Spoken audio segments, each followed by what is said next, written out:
Assalamualaikum warahmatullahi wabarakatuh. Kita lanjutkan pertemuan kedua kali ini.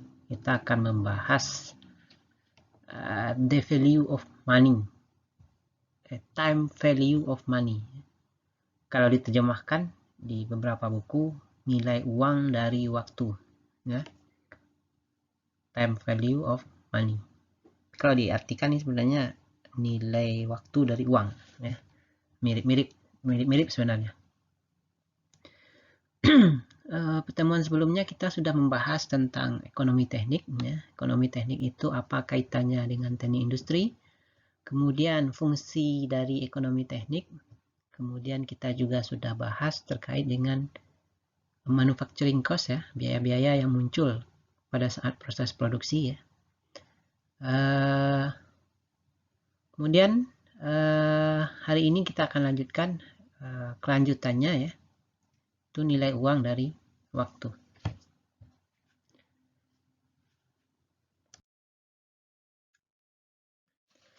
Nah, kita review sedikit, ya, terkait dengan sistem pembayaran, ya.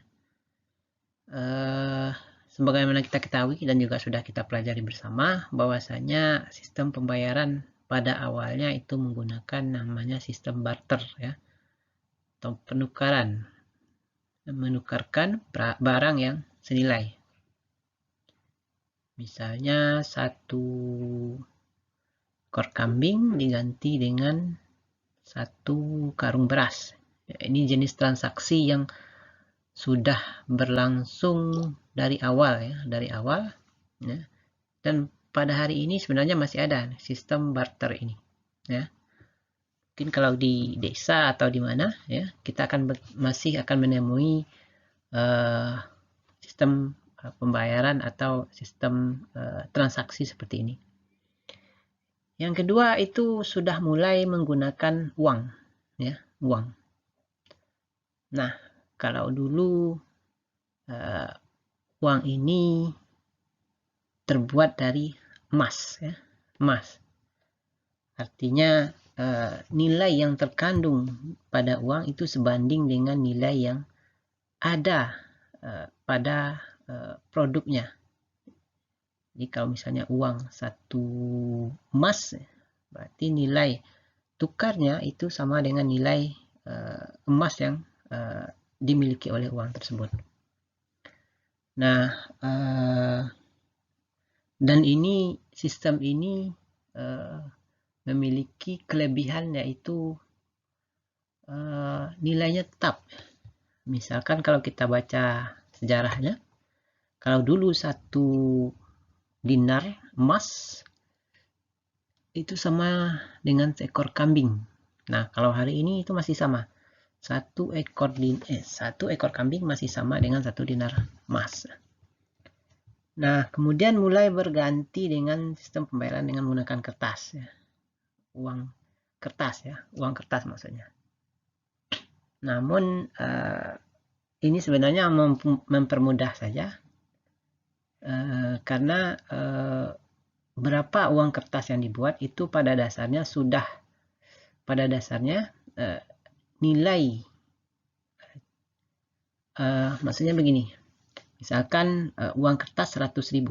Nah, itu ketika mencetak uang kertas 100.000, itu pihak yang mencetak di sini, bank, itu sudah punya cadangan emas senilai 100.000. Kira-kira seperti itulah, ya.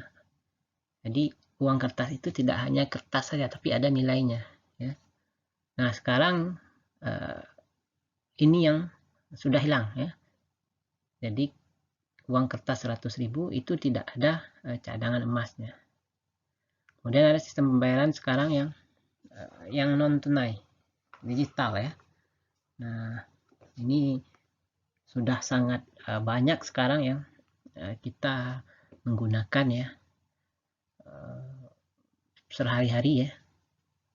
Nah, sistem ini digunakan untuk transaksi-transaksi yang biasanya jumlahnya besar, ya. Besar.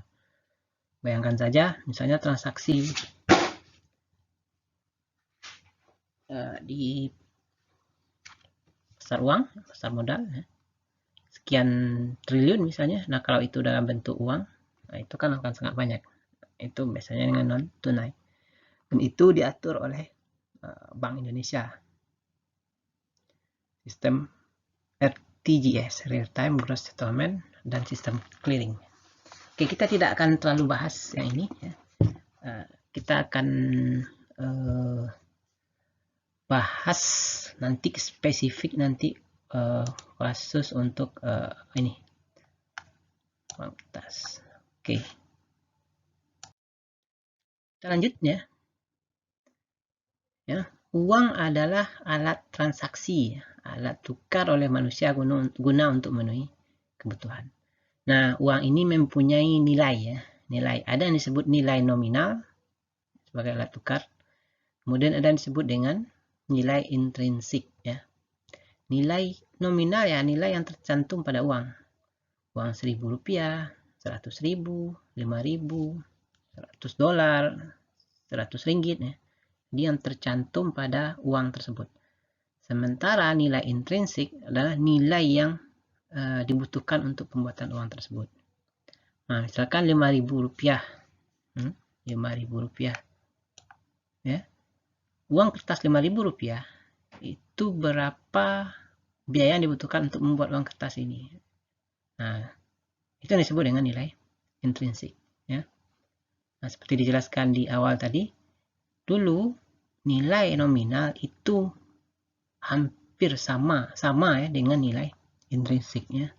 Di 1 dinar emas itu sama dengan nilainya itu sama dengan kalau untuk pembayaran alat tukar sama dengan 1 ekor kambing.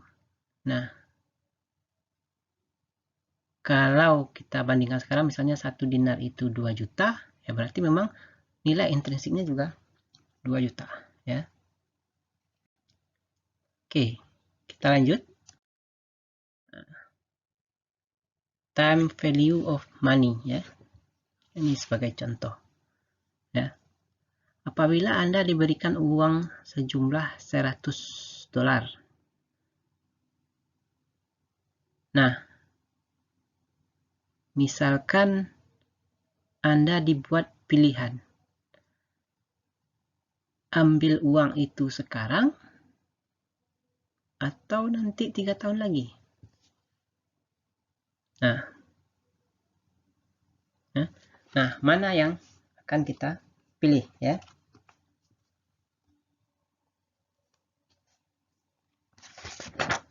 Nah,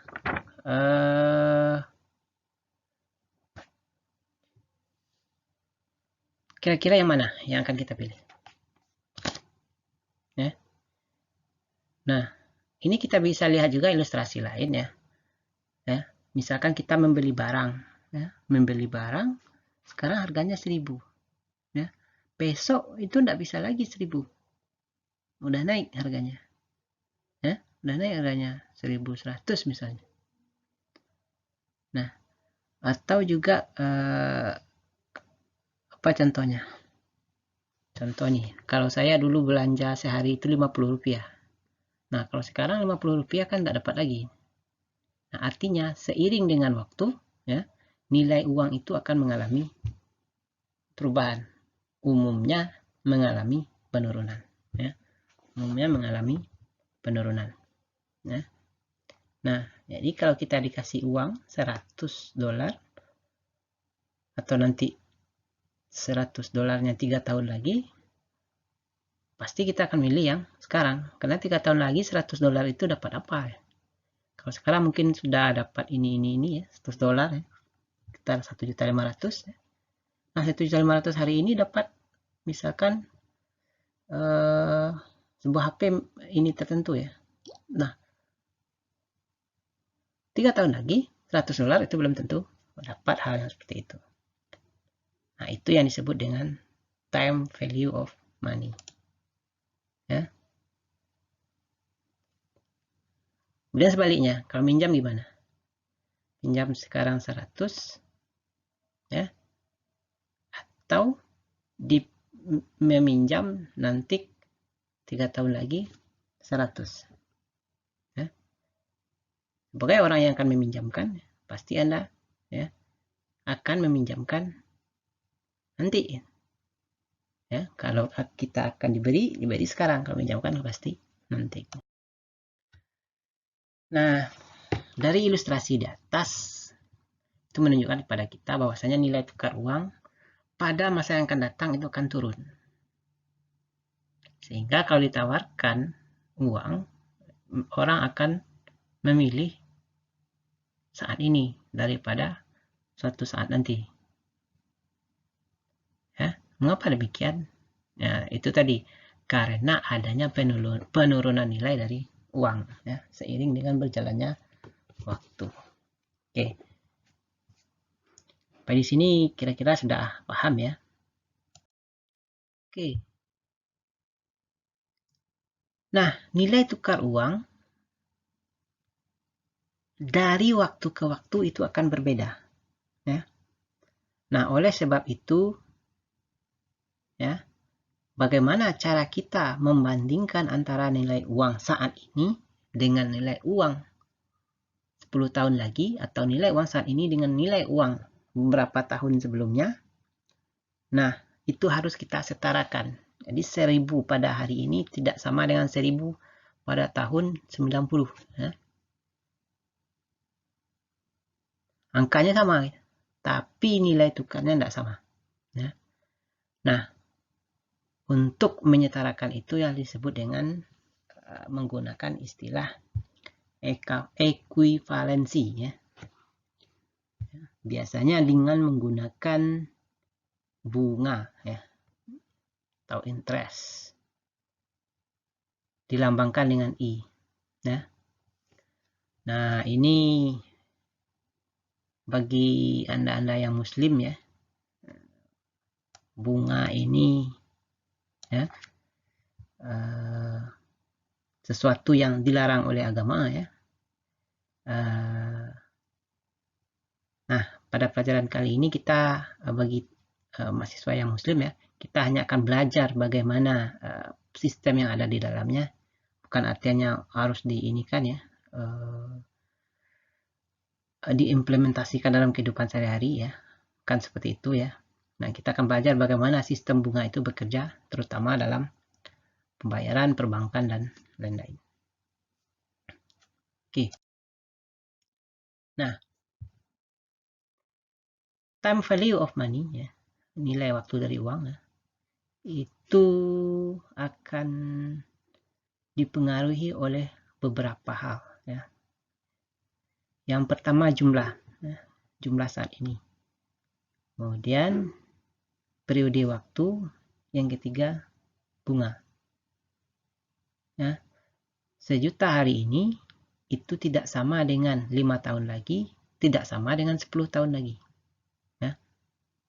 1.000.000 hari ini itu beda dengan 1.000.000 5 tahun lagi dengan tingkat dengan bunga tertentu, dan juga tidak akan sama dengan 10 tahun lagi dengan bunga tertentu. Uang 1.000.000 dengan bunga 3% misalnya, itu tidak akan sama dengan uang 1.000.000 dengan bunga 10%. Nah, oke, apa itu bunga akan kita lihat lebih lanjut ya. Oke, nah ini bunga ya. Bukan bunga yang tumbuh sehari-hari ya. Ini bunga dalam sistem keuangan ya. Yaitu sejumlah uang yang diperoleh karena memanfaatkan sejumlah uang untuk suatu keperluan ya, dalam jangka waktu tertentu. Contoh, 30.000 diperoleh dari pemanfaatan uang sebesar 200.000 dalam jangka waktu 1 tahun. Ya. Ini konsep dari bunga, dinilai pemanfaatan ya, pemanfaatan. Oke. Kemudian yang kedua, periode bunga ya. Nah, periode bunga adalah interval waktu yang dijadikan dasar dalam perhitungan bunga ya. Biasanya periode dilakukan setahun ya, setengah tahun bulanan, tapi umum dipakai adalah 1 tahun ya. Tahun. Ya, ini periodenya. Oke, kita akan lihat tingkat bunga. Ya.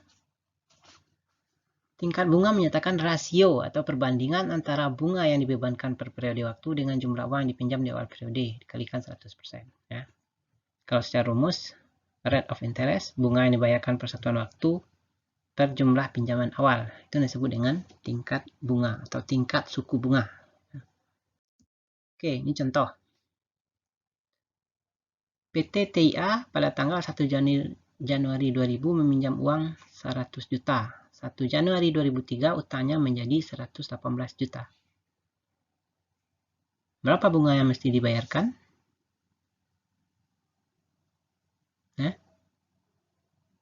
Oke. Ya.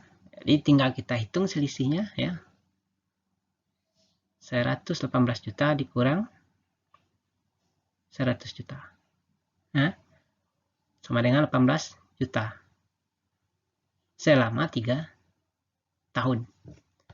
Berapakah tingkat bunga per tahun yang dibayar oleh perusahaan tersebut? Ya, karena 3 tahun 18 juta, berarti 1 tahun sama dengan 18 dibagi dengan 3. Jadi 18 juta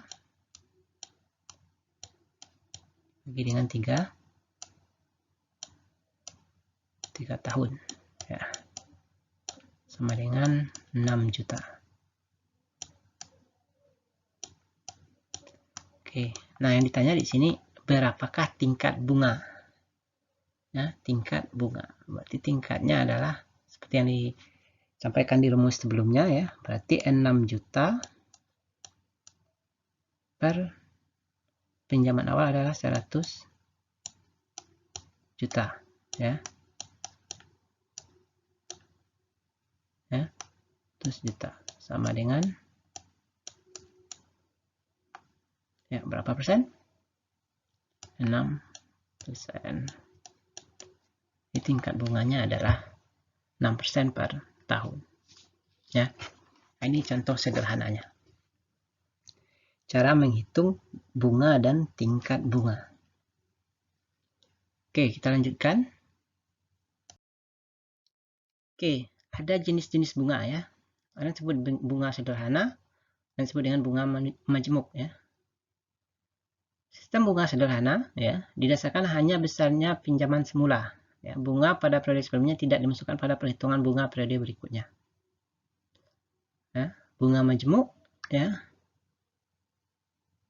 Bunga yang diperoleh pada periode sebelumnya itu dijumlahkan dengan pinjaman awal atau modal awal. Nah, dari situ baru dihitung bunga selanjutnya. Atau istilah juga bunga yang berbunga. Nah, sistem perbankan ini menggunakan ini, bunga majemuk. Dan ke depan, pelajaran berikutnya kita akan membahas yang bunga majemuk ini saja. Ya, bunga majemuk. Ini contoh bunga sederhana. Seorang meminjam uang 100.000 dengan bunga 10% per tahun. Akan dibayar pada tahun keempat. Berapa uang yang harus dibayarkan? Ya. Jadi bunganya berapa? Bunga per tahun. Bunga per tahun.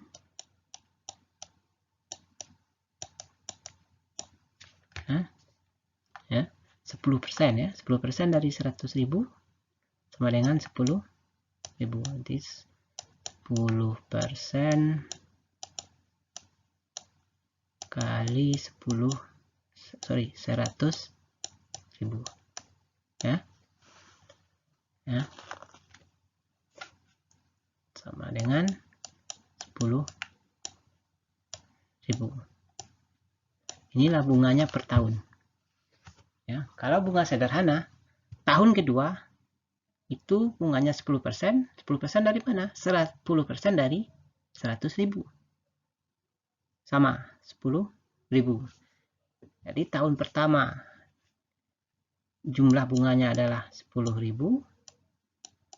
Tahun kedua dikalikan 2 berarti 20.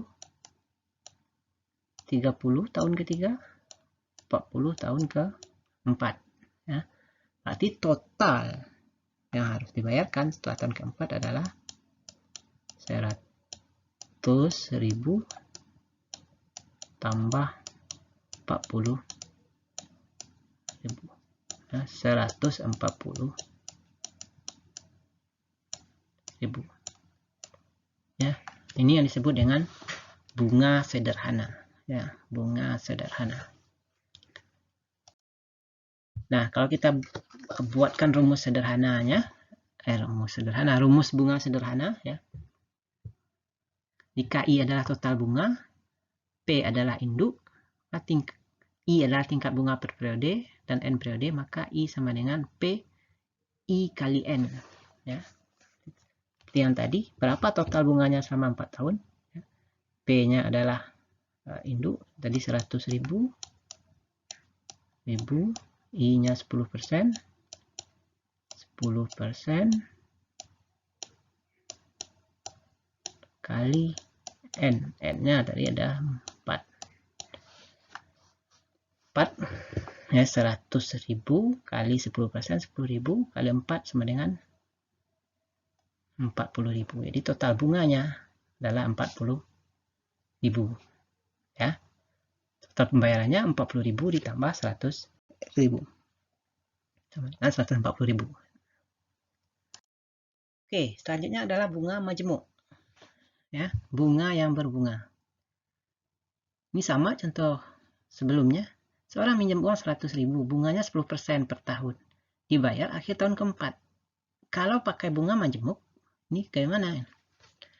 Nah, kita hitung dulu. Tahun satunya adalah tahun 1 100.000 ya, dikali dengan 10% sama dengan 10.000. Ini bunga tahun 1. Nah, ingat bunga majemuk itu perhitungan tahun kedua ya, yang 10% itu bukan dari 100.000, tapi dari total pinjaman tahun sebelumnya ditambah bunga tahun sebelumnya. Ya. Berarti di sini pinjaman sebelumnya adalah 100.000 tambah 10.000 berarti 110.000 dikali 10% sama dengan 11.000 tahun kedua. Tahun kedua.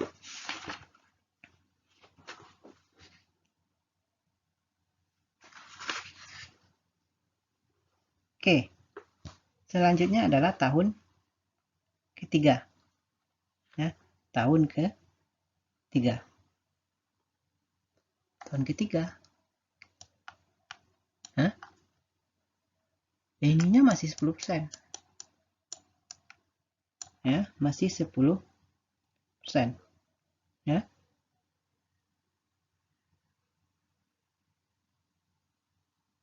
Nah, pengalinya berapa?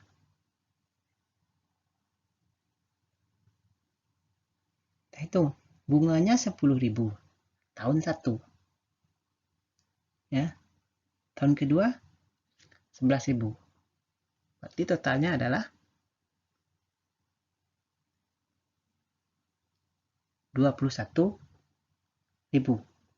Ya. 21.000. Ya. Jadi ini sama dengan 121.000 dikali dengan 100.000. Sorry, dengan 10%. 12.100.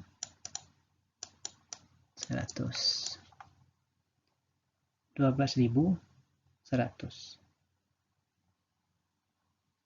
Ya. 12.100.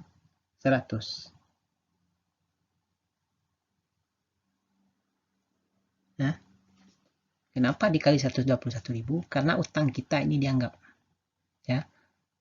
Tahun 1 utang kita adalah 100.000 tambah 10.000. Ya. 100 jumlah utang kita 110.000. Tahun kedua nambah 11.000. 121.000. Nah, yang keempat berapa? Kali 110%-nya. Ya. Utang kita berapa? 121.000 ditambah 12.100. Nah, 121.000 ditambah 12.100. Ya. 121.000 tambah 12.100 berapa?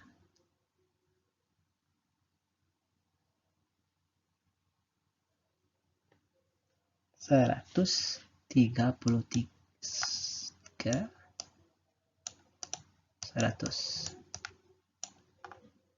Ya, itu utang kita adalah 10% dari 133.100 ya. Ya. Dengan 13.310.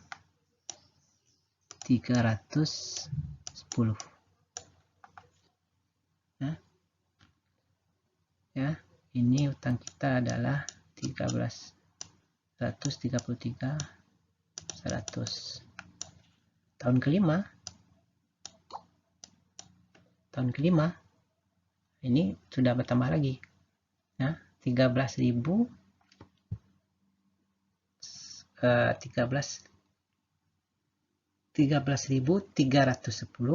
ya, 13.310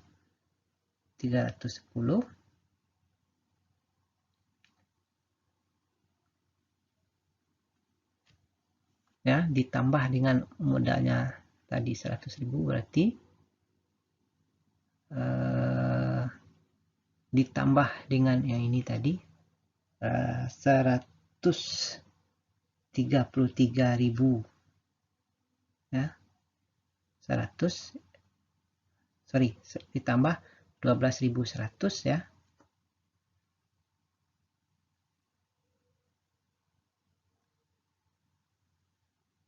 Ya, 133.000 yang ini ya, 133.100 ditambah yang ini ya, 13.320. Di utang kita adalah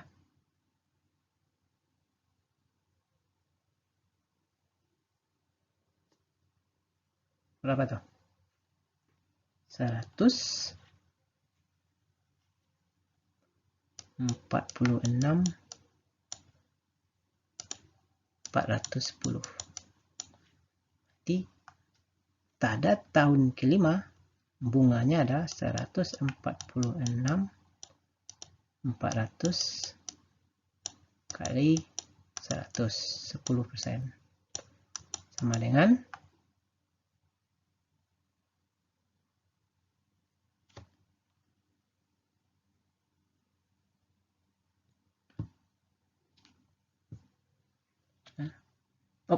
'maaf, bukan sampai tahun kelima ya, tahun keempat ya, sorry, kita hapus saja ini. Mana penghapusnya ini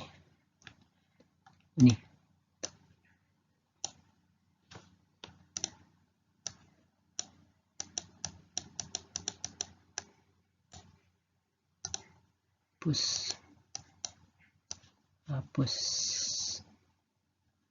Oke. Nah, berarti sampai tahun keempat utangnya adalah sebanyak 146.410.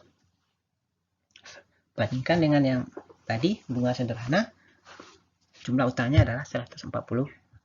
Jadi lebih banyak bunga yang mesti dibayarkan dengan bunga menjemuk, bunga yang berbunga. Oke, sampai di sini kira-kira paham ya? Oke, memang agak lebih ribet perhitungannya ya, lebih susah ya. Oke, ini rumusnya ya. Sama dengan tadi, P induk bunga periode pengembalian ya. Tahun 1, F ini future ya, tahun 1. P-nya tadi 100.000 tambah P ini nih ya, P 100.000 kali bunga 10%. Ini P tambah P kali I. Ya. P tambah P kali I. F2, F1 ya. Total yang dapat pada tahun pertama ini tambah F1 ini dikali bunga. Jadi kalau F ini kita ganti dengan P, F1 kita ganti dengan P. Ini F1 ini kita ganti dengan P. F1 ini kita ganti dengan rumus ini. Kalau tepatnya seperti ini. Kalau disederhanakan menjadi PI tambah 1 pangkat 2. F3 juga kalau kita ganti F3 adalah berarti sama dengan F2 ditambah F2 kali I. Kita ganti lagi nanti X-nya. Nah, ini dapat rumus umum. Di Fn itu adalah P1 tambah N pangkat 1 pangkat N. 1 tambah I pangkat 1. Fn sama dengan 1 tambah I pangkat N. Ya, 1 tambah I pangkat N. Ya. Kalau kita cari yang tadi ya, itu sama dengan F4 ke rumus nih ya, P nya tadi 100.000 tambah 1 tambah I 10% berarti 0,1 pangkat N nya 4 dengan 100.000 kali 11 pangkat 1,1 ya, 1,1 pangkat 4, 1,1 pangkat 4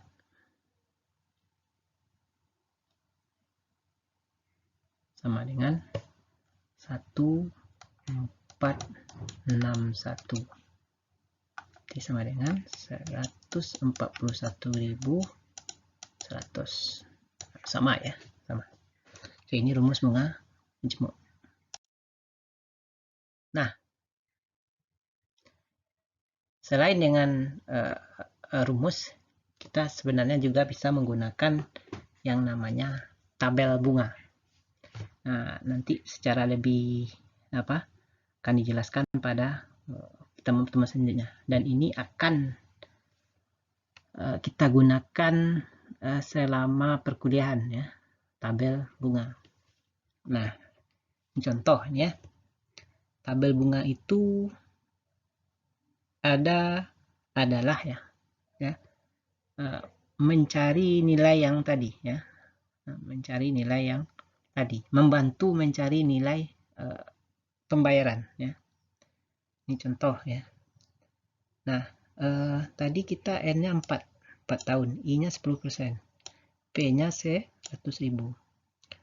Nah, kita akan melihat berapakah pembayaran kita 4 tahun lagi ya. F tadi adalah feature ya. Nah, saya akan jelaskan sekilas saja ya. Cara yang pertama, cari tabel bunga yang I-nya 10%. Ini ya. Kemudian yang kedua, cari nilai masa depan ya. Kita akan cari nilai F. Ya, dari nilai F. Maka cari tabel yang kepalanya F-nya di depan. Ini F per P. Jadi F feature per P present ya. Nilai masa depan yang ini ya. Nilai masa depan dari nilai sekarang. Kemudian selanjutnya cari N-nya yang 4. Ini 4. Ya. I-nya ini. Ya. P-nya diketahui. Ini. Yang kita cari adalah nilai F. Ya. F. Kita cari nih nilai F yang di depan. Sama ini F per P, ini P per F. Ya. Ini beda nih hasilnya nanti. Maka cari F. Oke. Kita lihat di sini. I-nya 10%, N-nya ini 4 tahun. Ini, jadi kita ambil nilai yang ini. Ini. Ya. Nah, inilah faktornya. Jadi nilai F sama dengan tabel bunga yang kita dapatkan ini 1,4641 dikali P 100.000 ya, sama dengan 1.461.100. Nah, itulah yang disebut itulah cara mencari bunga majmuk ya. Jadi kita sudah coba tadi yang dengan manual, dengan rumus, dan dengan tabel. Dari ketiga-tiganya itu mendapatkan nilai yang sama. Perhitungan ke depan kita akan banyak menggunakan tabel bunga ya, tabel bunga. Makanya di slide ini saya juga akan lampirkan tabel bunga ya sebagai membantu perhitungan. Nanti akan berbeda di koma-komanya saja. Mungkin itu saja. Terima kasih. Assalamualaikum warahmatullahi wabarakatuh.